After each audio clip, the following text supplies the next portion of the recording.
시옷 인스티튜트. 안녕하세요. 시옷연구소입니다. 시옷연구소 오늘은요, 비판적 사고를 하기 위한 논리적인 사고의 형태를 철학을 통해서 좀 배우는 시간을 가져보려고 하는데요. 그 중에서도 오늘은 그 오류의 종류에 대해서 좀 구체적으로 이야기를 나눠보려고 해요. 먼저 이 오류에 대한 이야기를 하기 전에 그 구봉권 선생님께서 지은 공부의 미래라는 책이 있는데 한겨레 출판에서 나온 책이거든요. 이 책을 통해서 우리가 왜 오류의 종류에 대해서 알아야 하고 왜 비판적인 사고를 가져야 하는지에 대한 힌트를 한 줄로 좀 정리를 한 게 있었는데 뭐냐면 여기서 이런 내용이 나와요. 일상생활에서 미디어를 통해 정보를 받아들이고 활용하는 능력이 미디어 문해력, 미디어 리터러시입니다. 미디어 문해력에서 핵심을 이루는 능력과 도구가 비판적 사고입니다. 라고 이야기를 나누거든요. 우리가 요즘에 인터넷상에서 보는 굉장히 많은 정보들이 있잖아요. 흔히 이야기하는 가짜 뉴스도 있고 또 진실을 이야기하는 뉴스도 분명히 있을 텐데 이러한 진실과 거짓을 구분하는 것이 눈을 통해서 하는 것이 아니라 눈으로 들어오는 그런 정보들을 머리에서 비판적으로 사고할 수 있는 힘을 길러야지만 우리가 조금 더 지혜롭게 삶을 살 수 있다라는 건데요. 그래서 오늘은 이 비판적 사고의 가장 기본적인 것은 우리 머릿속에 있는 생각의 그 사고의 틀을 잘 정립해 놔야 되잖아요. 그래서 철학이라는 학문이 그래서 좀 뜨기도 하는데 오늘은 그 비판적 사고를 하기 위해서 우리는 과연 어떤 오류들을 범하고 있고 또 상대방이 하는 말 속에서 어떤 오류들을 우리가 접하고 있는지를 좀 제 이야기를 통해서 경험에 좀 경험을 한번 떠올려 보기도 하고 그 경험을 통해서 우리가 평상시에 이런 오류들을 굉장히 많이 범하고 있고 또 어떤 내용을 볼 때 이런 오류가 있으면 우리는 좀 걸러서 볼 필요가 있다라는 비판적인 어떤 사고를 키워보는 그런 시간을 가져볼까 합니다. 제가 오류에 대해서 설명을 하기 위해서 책은 어떤 책을 좀 참고를 했냐면 두 가지의 책을 참고를 했는데 하나는 한국철학적 탐구 공동체에서 발간한 2019년도에 발간한 생각하는 교실 철학하는 아이들이라는 책이에요.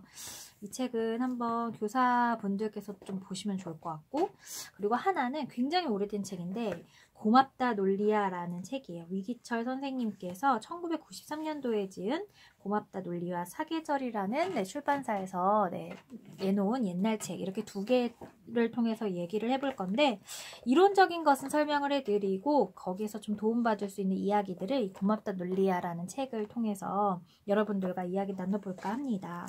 그래서 먼저 이 오류라는 것이 어떻게 보면 사고 기술 중에 추론하기라는 그 섹션에 들어가 있는 기술이에요. 우리가 어떤 상황에 미루어 짐작을 하거나 뭐 논거를 들어서 이건 이럴 것이다 라고 추측을 할 때 그러한 사고 과정을 추론한다 라고 이야기를 하는데 과연 우리는 이런 추론 속에서 어떤 오류들을 겪고 있는지 오늘 오류의 종류에 대해서 알아보면서 그 이야기를 해볼 겁니다. 먼저 이 추론하는 것에서 우리가 근거, 그러니까 추론을 하기 위해서는 어떤 전제에 대한, 명제에 대한 근거가 있어야 되잖아요. 근데 이제 그 근거로부터 어떤 결과라든지 내용을 추론하게 되는데 이 추론하는 과정에서 우리는 어떠한 오류를 범하게 되는 경우가 있는데 사실 이 추론하기에서 가장 중요한 어떤 사고 형태 중에 하나가 3단 논법이거든요. 근데 3단 논법은 3개의 형태가 있습니다. 첫 번째는 정언 3단 논법이 있고 두 번째는 가언 3단 논법이 있고 세 번째는 선언 3단 논법이 있는데 정언 3단 논법은 우리가 명제라고 부르는 그 문장들에서 이제 내용 중에서 미루어 짐작해서 어떤 결과를 내는 그런 과정이 추론하기잖아요. 그러니까 그 문장이 있을 거잖아요.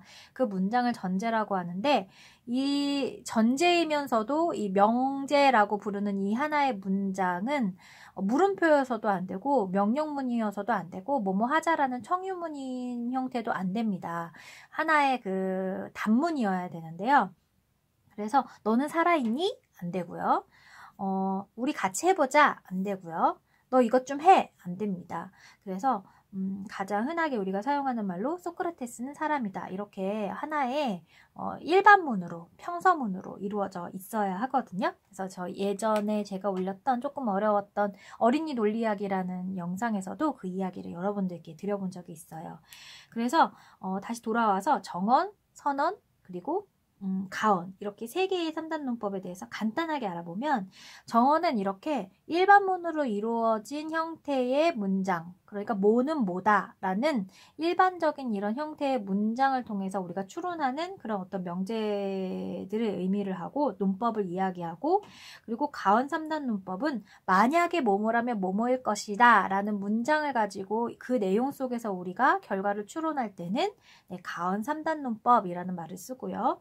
선언 3단 논법은 나는 뭐뭐이거나 뭐뭐일 것이다. 그러니까 선택할 수 있는 어떤 그런 문장이 들어간 경우, 그러니까 양자택일하는 그런 문장이 들어가 있는 경우에는 우리는 선언 3단 논법이라고, 3단 논법도 이렇게 세 가지 유형으로 나뉠 수가 있습니다. 그래서 우리가 오늘은 그 중에서도 정언 3단 논법과 그 다음에 가언 3단 논법에서 우리가 어떤 식으로 오류를 범하고 있는지를 알아보는 그런 시간을 나누고, 다음 시간에는 언어로 인한 오류, 그래서 뭐 애매어의 오류라든지 아니면 성급화의 일반화의 오류라든지 이렇게 우리가 흔하게 듣는 오류의 종류에 대해서 이야기 나눠보도록 하겠습니다. 그러면 먼저 정언 3단 논법의 어떤 전제 들을 알아볼까요? 그래서 모든 사람은 죽는 존재다. 홍길동은 사람이다. 그러므로 홍길동은 죽는 존재다 라고 나와 있는데, 여기에서 보면 모든 사람은 죽는다. 홍길동은 사람이다. 그래서 위에 있는 사람과 아래에 있는 사람이 매개어, 그러니까 중복되어 있는 언어잖아요. 그래서 이 두 개의 문장을 합치면 홍길동은 죽는 존재이다 라고 우리가 결론을 내릴 수 있어요. 이게 바로 정언 3단 논법의 아주 대표적인 형태입니다. 그래서 상단 논법은 A는 B다. 그리고 C는 A다. A가 겹치니까 C는 B다. 이렇게 결론을 내리는 것이 바로 3단 논법입니다. 그래서 정언 3단 논법에서 우리가 오류가 있고 오류가 없는지는 제가 또 이거 예전에 올려드렸던 그 영상을 통해서 좀 이렇게 벤 다이어그램을 통해서 알아볼 수가 있어요. 그래서 제가 거기서 설명을 좀 해드렸지만 다시 한번 이야기를 한다면, 벤 다이어그램 이렇게 세 가지로 나눌 수가 있거든요. 이렇게 세 가지로 있는데, 얘가 대전제고, 얘가 소전제고, 얘가 매개. 네, 그 중간에 매전제, 매개념입니다. 매개념. 전제가 아니라 대개념, 소개념, 매개념. 그래서 대개념은 맨 첫 번째 있었던 줄의 뒤쪽에 있는 말이에요. 그래서 죽는 존재 라는 게 대개념에 속할 거고, 소개념은 소전제의 앞부분에 있는 겁니다. 그래서 홍길동이 됩니다. 홍길동이 되고, 그 다음에 매개념은 이 대전제와 소전제를 이어주는, 그렇죠. 뭐죠? 사람이 되겠죠. 그래서 이거를 가지고 벤 다이어그램으로 나타낸 다음에 결론을 합쳤을 때 딱 포개지면은 이건 형식상 3단 논법을 잘 유지했다. 올바른 논리다 라는 이야기를 할 수 있는데요. 모든 사람은 죽는 존재니까 모든 사람은 죽는 존재잖아요. 그러면 죽지 않는 사람은 없다. 그래서 없다라는 부분은 이렇게 빗금을 치거든요. 그리고 나서 홍길동은 사람이다. 그리고 홍길동은 사람인데 그 사람이 아닌 홍길동은 없다. 그러니까 여기를 이렇게 빗금을 치게 됩니다. 그래서 이거에 대해서 좀 구체적으로 알고 싶은 분들은 영상을 좀 참고해야 될 것 같아요. 그러므로 홍길동은 죽는 존재다. 그래서 이제 결과를 비교를 하는데, 홍길동은 죽는 존재잖아요. 그러면 죽지 않는 홍길동은 없으니까 요만큼이 빗금이 돼야 되잖아요. 그러니까 이 빗금되는 이만큼이 겹치죠. 그러면 이럴 때를 건전하다. 그러니까 형태가 올바르다라고 이야기를 합니다. 이럴 때는 오류가 나지 않았다라고 이야기를 할 수 있어요. 그래서 이렇게 정언 명제는 이렇게 벤 다이어를 그려봄으로써 그 사람이 오류를 범하고 있는지 범하고 있지 않은지를 이야기할 수 있습니다. 그럼 가언 3단 논법에 대해서 좀 얘기를 해볼 건데, 여기에서는 전건 긍정식, 그러니까 후건 긍정의 오류가 있고, 그 다음에 전건 부정식, 전건 부정의 오류가 있습니다. 그게 되게 어려운 말이죠. 그래서 보면은 전건 긍정식은 만약 아침에 안개가 끼면 이 앞에 있는 전제가 긍정을 하고 있잖아요. 만약 아침에 안개가 끼면 날씨가 맑을 것이다. 아침에 안개가 끼었다. 그러므로 날씨가 맑다 라고 이야기할 수 있는 게 정건 긍정식이니까 전제 중에서 앞쪽에 있는 것이 긍정이었을 때 과연 우리는 어떠한 결론을 낼 수 있느냐에 대한 3단 논법을 만든 게 바로 이런 형태죠. 근데 이런 형태가 가언 3단 논법이라고 했잖아요. 가언이 뭐라고 했죠? 제가 만약 뭐뭐라면 뭐뭐일 것이다. 그래서 이렇게 만약, if, 뭔가 조건적인 부분이 들어가 있을 때는 가언 3단 논법이라고 부른다고 했어요. 그런데 여기 보면 후건 긍정식이라는 후건 긍정의 오류가 있어요. 이게 뭐냐면은 만약에 아침에 안개가 끼면 날씨가 맑다. 앞에 똑같죠? 그런데 날씨가 맑다. 그러면 앞에처럼 하면 아침에 안개가 끼었을 것이다 라고 이야기를 해야 되는데 문제가 뭐냐면은 아침에 안개가 끼면 날씨가 맑잖아요. 근데 날씨가 맑다. 근데 그러므로 아침에 안개가 끼었다. 이렇게 형태에 됐을 때 뭐가 이게 틀린 거냐라고 얘기를 해본다면 그래서 이거를 조금 더 위에 후건 긍정식이라는 말을 조금 더 쉽게 이해를 한다면 이럴 수도 있어요. 전제 중에서 보통 뒤에가 되게 범위가 크거든요. 사람은 죽는다. 죽는 게 더 많잖아요. 그래서 전제가 더 커요. 그래서 날씨가 맑다라는 전제가 더 크단 말이죠. 이 안에 아침에 안개가 끼는 게 들어가 있어요. 이렇게 들어가 있거든요. 이렇게 포개져 있단 말이에요. 여기 보면 날씨가 맑다고 해서 아침에 안개 낀 것까지 우리는 보장할 수가 없다라는 거죠. 그래서 이 후건 긍정식을 보면은 지금 정건 긍정식은 앞에 있는 전제들이 지금 긍정적이다라는 전제를 지금 한 거잖아요. 뭐뭐이다라는 전제를. 후건 긍정식은 뒤에 있는 이 두 번째 전제가 긍정이라는 건데 이거는 아침에 안개가 끼면 날씨가 맑다. 그래서 날씨가 맑다. 그러므로 아침에 안개가 끼었다 라고 이야기를 하는 거는 참을 보장할 수는 없다라는 이야기예요. 그러니까 아침에 안개가 끼면 날씨가 맑은 거는 맞는데 날씨가 맑다고 해서 아침에 안개가 끼었을 것이다 라는 모든 상황을 다 보장할 수는 없다는 거죠. 그래서 이거를 후건 긍정의 오류라고 불러요. 그리고 두 번째도 보면은